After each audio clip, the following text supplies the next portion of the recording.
up, everybody? Your favorite mobile mechanic, Mobile Meat, San Antonio, Texas. Today I'm working on a 2008 Ford Explorer. I just did the AC compressor. I made a video about that. Right now I'm putting a vacuum on it. And it's pulling down pretty good. So we're going to pull that for about an hour. And then while that's doing that, I'm going to swap out this EGR valve. And I found the best way to actually get access to it is to remove the throttle body. And that's not a bad idea because this throttle body was pretty dirty. I already cleaned it up, but it was pretty dirty. I'm going to do a little bit more cleaning on it, but these are all 8mm bolts that hold that in there. And this is going to go on there like this.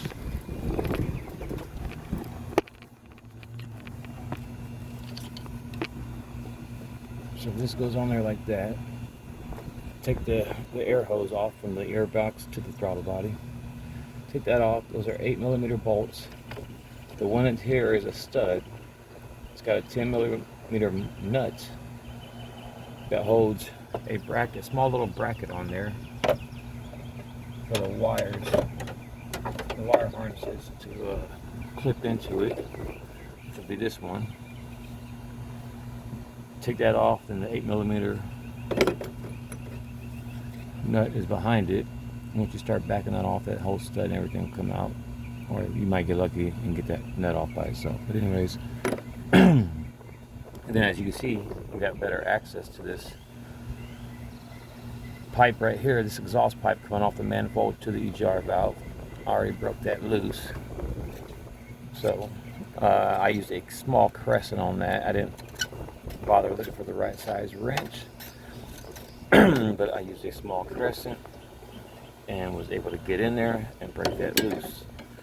So you get that loose, and then you got a nut or a bolt right here and one on the other side. Those are 10mm bolts. Get the pipe off, break those loose, disconnect this harness. Wow, looks like somebody's been in here because that one's already missing. Oh, it's already unplugged. Sorry, I already unplugged it. But disconnect that harness and these vacuum lines. Be careful because these are hard plastic and they can break because they get brittle over time. So you get all that stuff off, and then this EGR valve will come off and we'll put a new one on.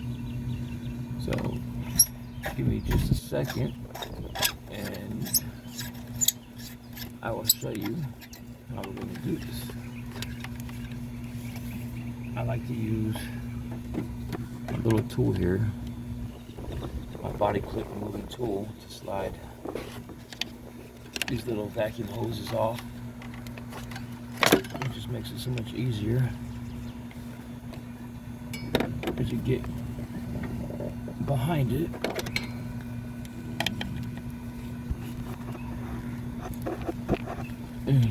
Work it off. Now, there's two parts on that hose. It's a double-ended vacuum connection, as you can see, and that just slides on the EGR valve, and I'll show you how that hooks up here in a second. So now I got the exhaust pipe loose, the vacuum off, the harness disconnected. Now it's gonna be time to get these bolts out, and I'm gonna get my 10mm and start moving those. Give me just a second. Okay, I got this broke loose. I got this broke loose. There's two 10mm bolts that hold the EGR valve on there, and I used my swivel-headed ratchet to break those loose. Let me see if I can get this out of the way.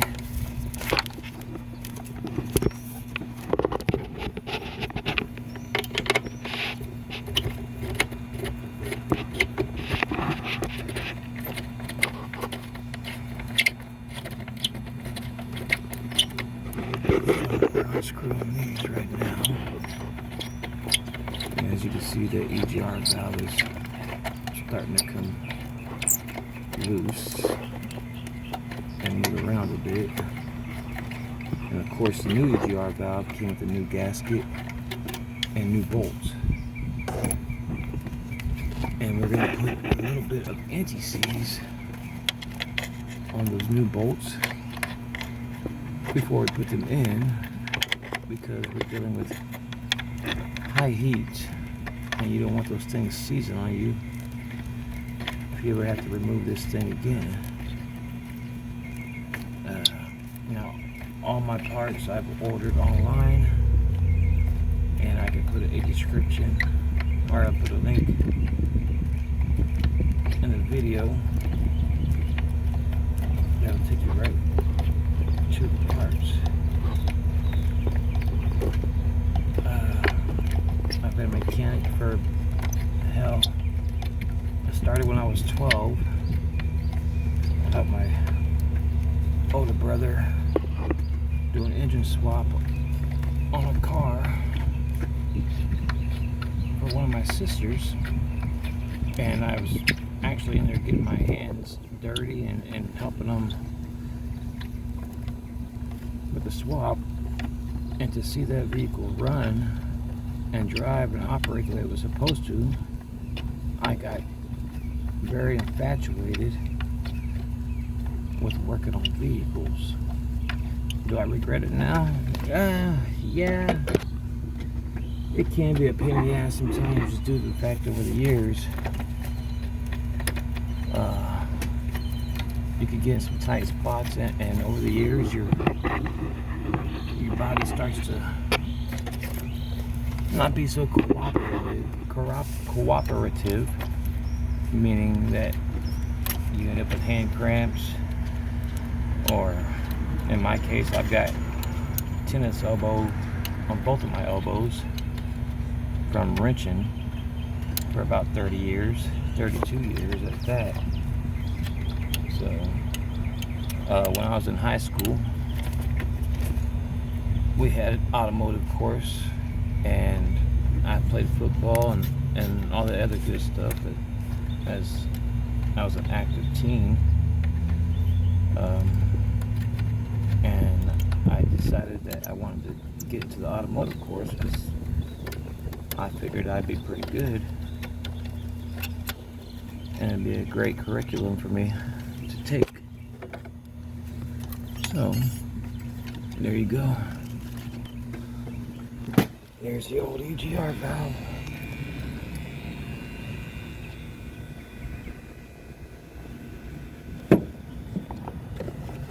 There's the new one.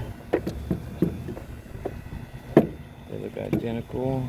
6 prongs in that plug. 6 prongs in that plug. Looks good. New gasket, new bolts. Wonderful. But yeah, so I was in high school, took automotive. My instructor in high school was also an instructor at the community college where they had automotive courses there. They had a nice shop, man. It was a beautiful, huge shop. I said there was probably about 20 lifts in that thing. It was just gorgeous, man. And I went there, got my certificates that says I know what I'm doing. And so that's that. So give me a second. I'm gonna get my anti-seize, and we're gonna start putting the EGR valve back on. I'm gonna show you everything we're gonna put anti-seize on.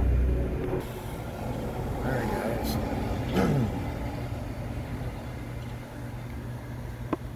Now we're just going to put a little bit of anti-seize on the tip of this bolt. You don't need to put it all over the bolt, because what's going to happen is when you start threading this in, it's going to spread on the threads on that intake body where that EGR valve mounts up to. So you don't need to put it all over the bolt. It doesn't take a whole lot of this stuff.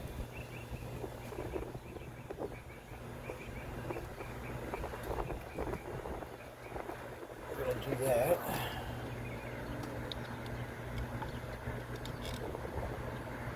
I mean, if you want to cover the whole bolt, go ahead. Have at it. Have at it. We all know that this stuff is messy. We all know that. This stuff is horribly messy.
And the anti-seize will actually help it thread in a lot easier.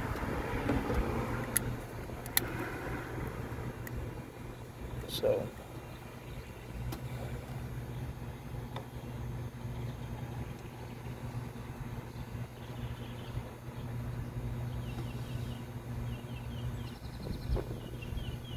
and we're also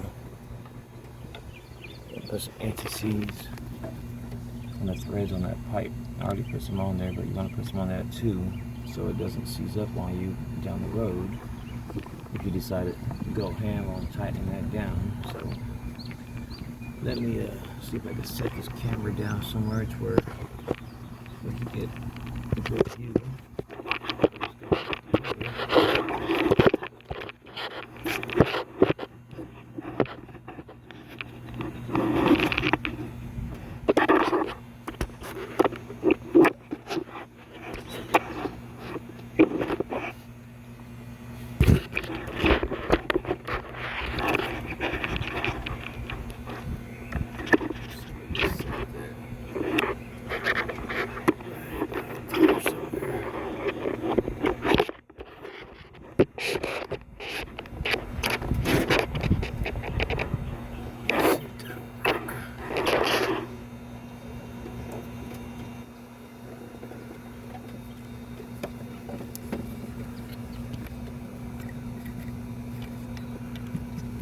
We need to slide that pipe in first.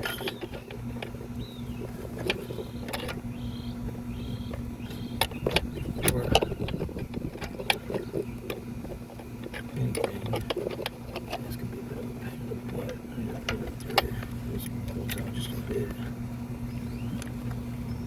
because they're in the way. So doesn't get away with that, but no.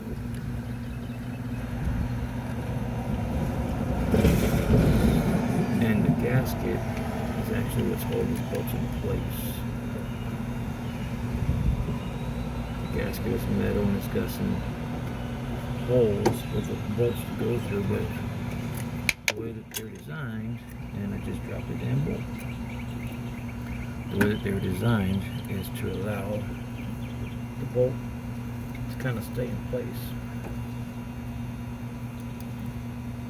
Supposed to, at least.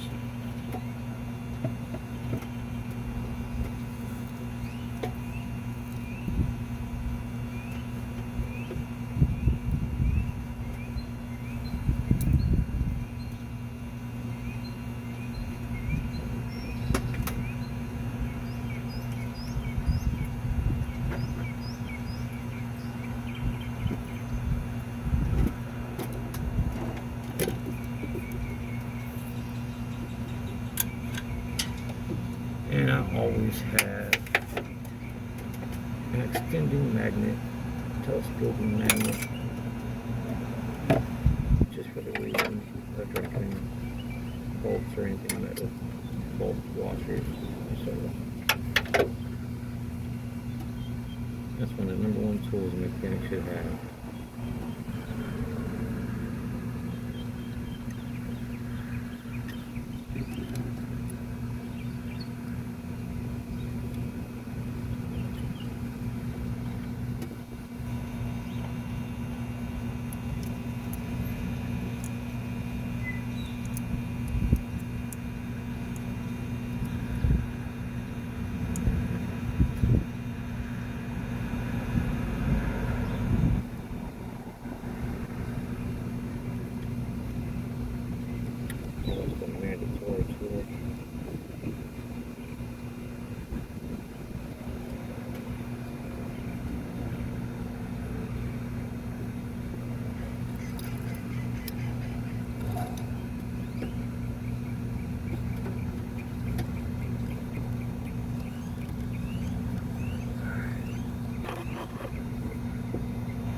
can see where that went, but I can't.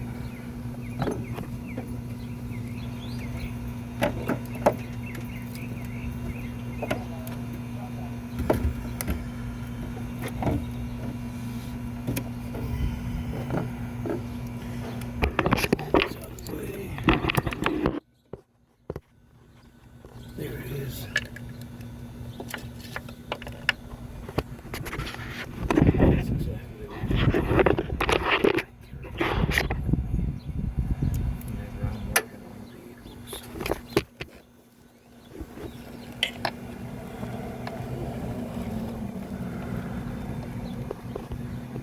Alright.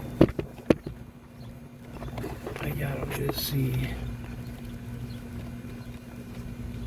that I'm pretty much just threading these bolts, the gaskets in place. So we're gonna thread these bolts in, and we're not gonna snug them all the way down just yet because we need to get that pipe inside and started the thread. Ah, dang it, I just dropped it again.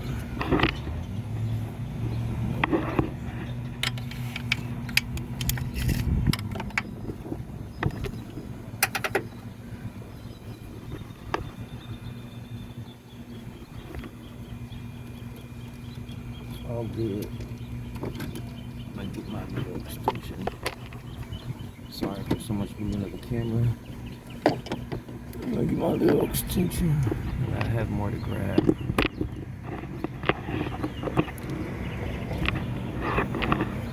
Alright, let's try this again. That's better.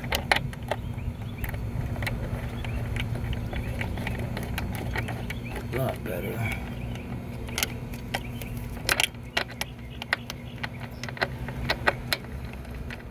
So beautiful. Alright.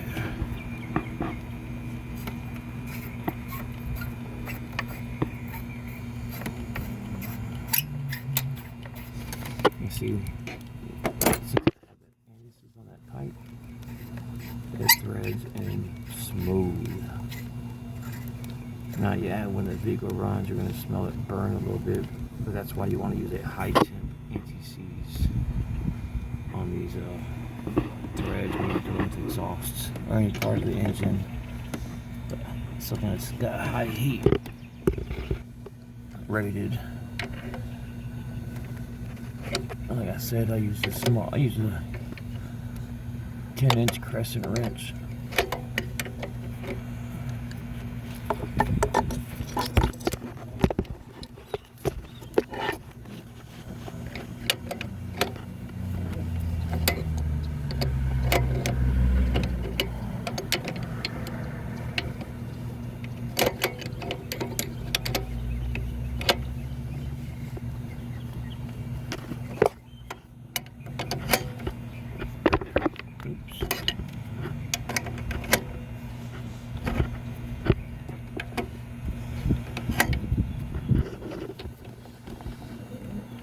You just want to get that snugged up.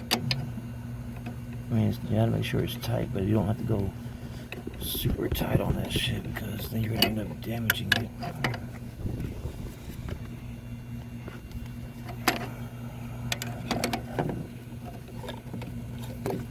That's about where I was when I started. Oops. We're pulling straight on it.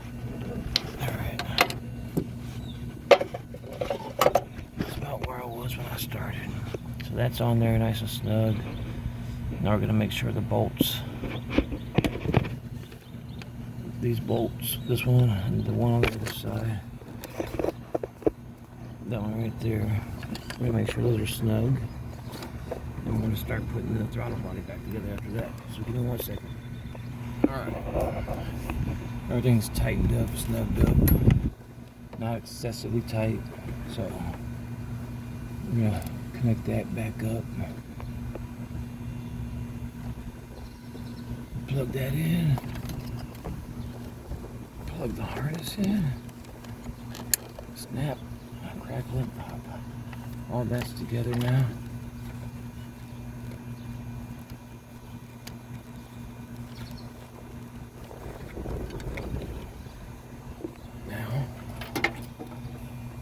throttle body back on.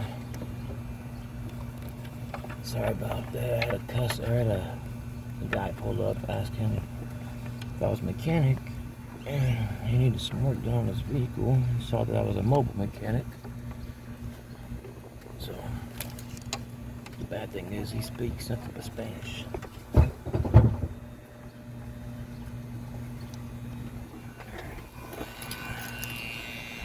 As you can see, this damn anti-seize gets all over the place, man.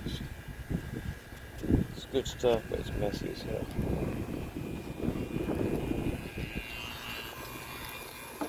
Throttle body. That's about as clean as it's gonna get. That thing was filthy, but it's a lot better now. It's gonna breathe a lot better. And what you saw me put on is this right here is the gasket.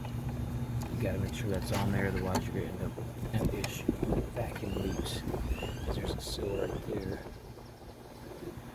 That's a seal. That seals the throttle body to the intake manifold, and that's gotta be there. If it's not there, you're gonna end up with some major problems.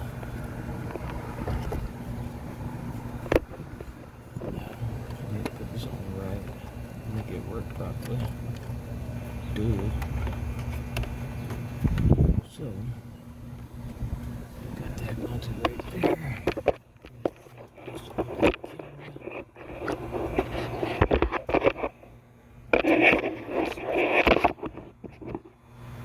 Sorry for the bad angle, but that's where I gotta put it. So,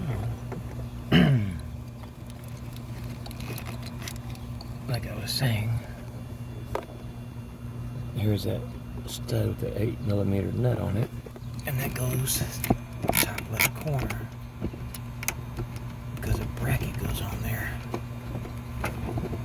for the wiring harnesses. Oh shit. Alright, give me just a second and I'll get that sitting right back up there where we're supposed to be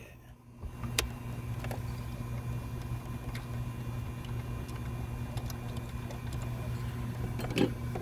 All these bolts are 8mm bolts, and that stud has a 10mm nut on it that holds the little bracket in place.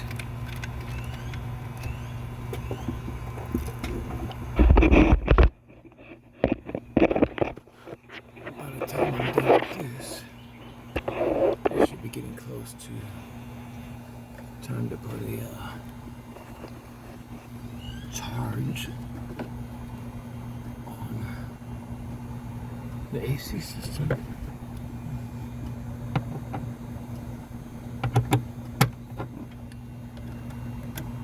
Sorry, I'm trying to load my ratchet with one hand.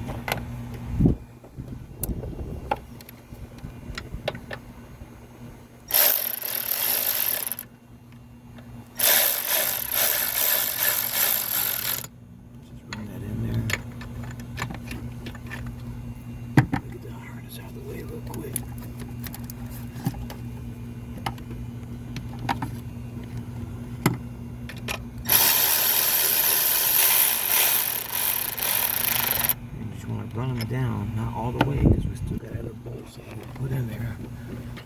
Two more that go on the bottom side. Let me turn this camera sideways. There's one right there. The other one's right there. So there's 4 bolts that hold the throttle body on. They're all 8mm bolts. Started. Yeah, we're gonna run those.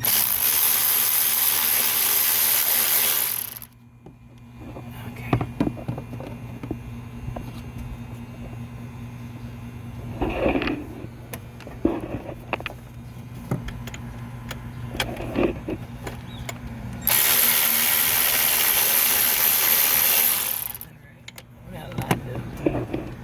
That's why we don't tighten things down.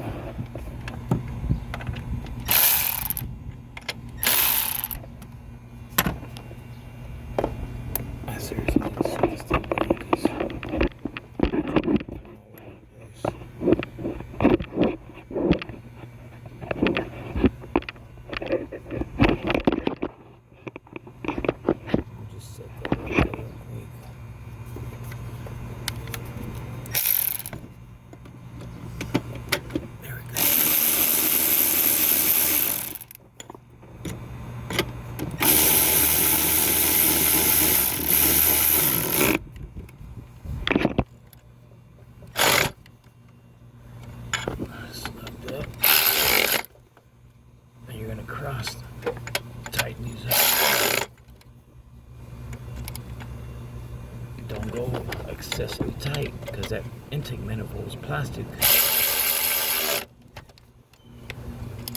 Just snug them up.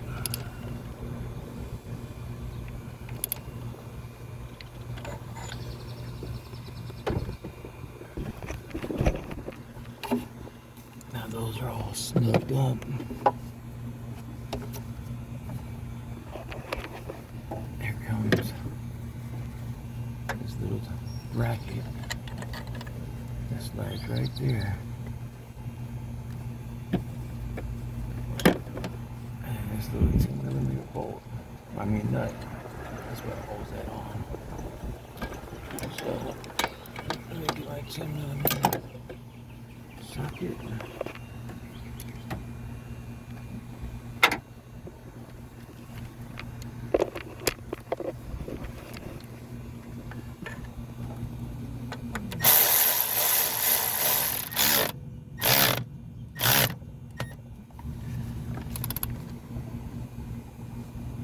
Nice and snug. Then we're going to get our connectors and plug those in. Nice and snug. Snap, crackle, and pop. Throttle position sensor, throttle body control. Yeah, see, that snaps in right there. We'll take our intake hose. It goes through the air box. To the intake. We'll put that on. Y'all need to see how I do that. I'm pretty sure y'all know what y'all do when it comes to that, but that's how you're gonna replace the EGR valve on a 2008 Ford Explorer. I think it applies to